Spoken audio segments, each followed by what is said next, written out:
شاید توی کوه دیده باشید کسی خونه ساخته باشه، ولی باورتون نمیشه یه آپارتمان 4 طبقه توی دل این کوه هست که فقط 18 تا اتاق با تمام تجهیزات و پنجره داره.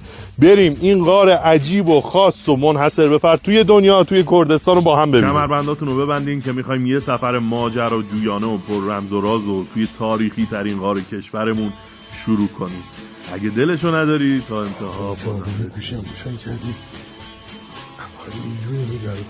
تاریخ پیدایش این غار برمیگرده به میلیون‌ها سال پیش، دوره سوم زمینشناسی مزوزویک، زمانی که سطح آب دریاها اونقدر بالا بوده که این غار وقتی رو نوک قله قرار داشته زیر آب بوده. بعد از اینکه سطح آب پایین‌تر میاد این غار نمایان میشه و انسان‌های اولیه اولین نفرات و آدم‌هایی بودن که داخل این غار میان و برای اینکه جای بیشتری داشته باشن شروع میکنن به صورت دستکن اضافه کردن راهروها و به 4 طبقه به همدیگه پیوند میدن، به علاوه 18 اتاق که براشون پنجره تعبیه شده. اگه بخوای همه این غار رو دقیق ببینی باید داخل این غار نزدیک 1 کیلومتر راه بری تا تالارها، تونل‌ها، دالان‌ها و اتاق‌هایی که توش طراحی شده رو کامل ببینی. جالب‌تر از اون داخل همین غار محفظه آب و چشمه‌ای وجود داره که آب آشامیدنیشون رو همینجا تهیه می‌کردن. غاری که سالیان سال تمدن و انسان‌های مختلف و درون خودش دیده، در حال حاضر محل زندگی بسیاری از پرنده‌ها و موجودات مختلف دیگه شده.